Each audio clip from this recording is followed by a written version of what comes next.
This is the third video. It's going to be short because I have less than half a battery. So let's go with a couple of golden rules of martial arts.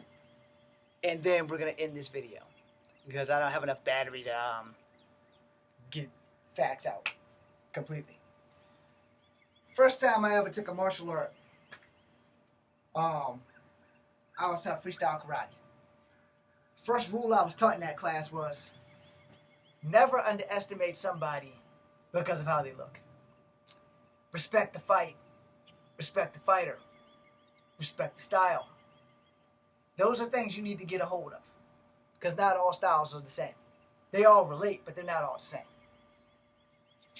Underestimating someone, regardless of size or gender, in any kind of fighting capacity, will get you fucked up. My style is better than your style. Maybe. But I have another saying. There are no superior martial arts. There are only superior martial artists in that art. And if you don't believe that, you will find out the hard way when you think, oh, well, my kung fu is better than your kung fu. My karate is better than your karate. My jiu-jitsu is better than your jiu-jitsu. My judo. No. We both learned the same shit. How much work you put in it is going to make you better than me. Or how much work I put in it is going to make me better than you. It ain't got a damn thing to do with you being 6'4" or being 4'6". None of that shit's a problem. And finally, I need to address this before I end this video. In case you guys forgot, I mentioned this in TikTok. I should have mentioned this in video 1 and in video 2, but it just dawned on me, so let me mention it now before I run out of juice. First and foremost, martial arts was made for small people to beat on big people.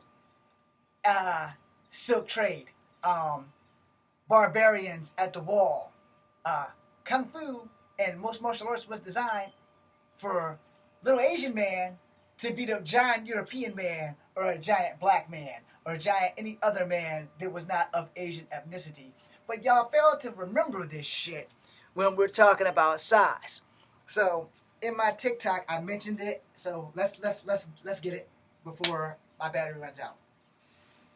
When the immigrants first came to America, specifically the Chinese immigrants, because Kung Fu was the first thing that we were exposed to, all right, before World War II, and then next thing you know, entrapment camps and shit. Karate and Kung Fu, when the trades started happening with like Europe, like probably before America was really discovered, let's not forget that the Europeans that traded with China and Japan did some felonious shit to their women. And sometimes they tried to do felonious shit as time went on. And they learned the hard way that Asia was not the place to fuck with people. Especially the little people who beat people ass. Let's talk about Wing Chun and how she was 5 foot even, maybe 5'1", give or take an inch. And she was beating up Asian men who were 5'8" to 6 feet. No, because time differential. But let's not forget that. You know, because there were some freaks back then that were damn near 6 feet. But for the most part, most of Asian men never really got past 5'6", 5'7", until probably the late 90s that we have records of, with the exception of Bolo, Tony Jaa, and other tall Asians in like Legends because they made it in video games and shit like that. There were some genetic freaks, but that was before they were exposed to the Western world. But when the Western world learned about martial arts, they didn't learn that shit the easy way. They learned that shit the hard way. When it came to the States, they learned that shit the hard way at seaports when they was intimidating little Asian men, and then they find out real fast that that's not the dude you should be fucking with. So let's not forget that, because we all tend to forget about that when we bring size into fights.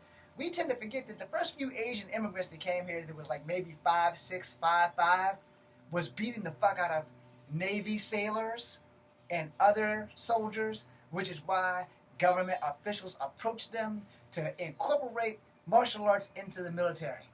Alright? Now, I could be wrong. I'm not going to say I'm 1,000% right there.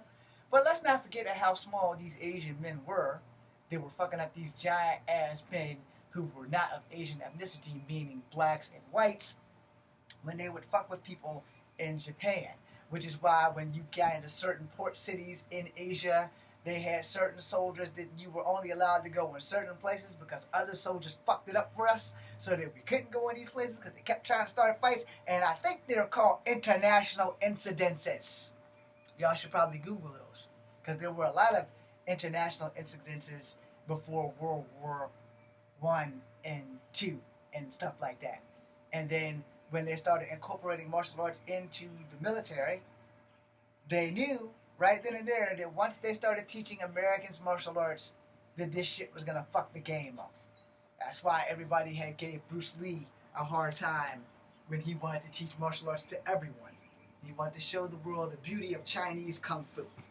Alright? Once that shit got out and everybody started learning it, people started abusing it. Which is what led us to this video in the first place about how I'm bigger than you and I can kick your ass. No, you're just bigger than me. Your ability to kick my ass remains to be seen until it actually happens. This is why you don't underestimate people. So, as I said in the other videos, you know, when World War II ended, is more when martial arts started being more incorporated into the military stuff.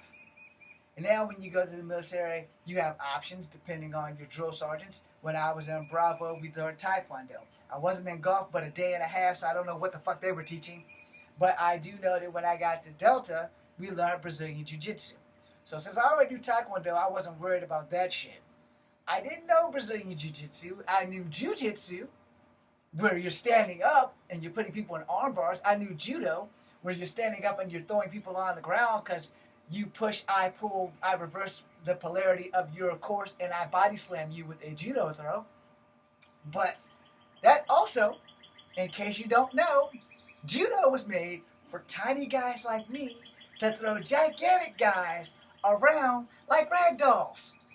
So yeah, underestimating your opponent due to size would be the first thing that gets you fucked up.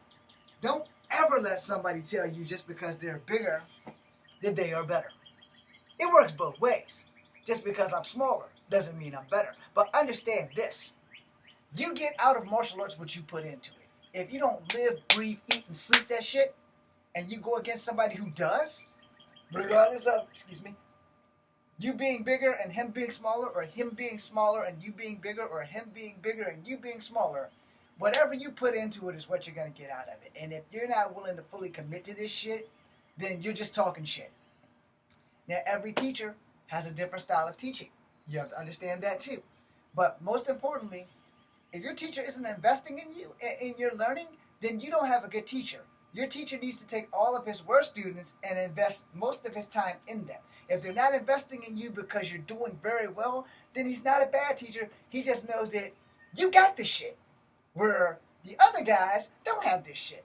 He needs to get them up to par with you. Especially if you're all in the same class.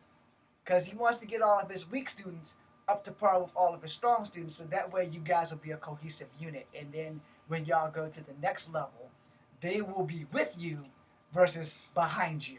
That being said, I'm Echo Fan Grey Wolf. My battery is about to die. So if you like the video, thank you. If you don't like the video, thank you.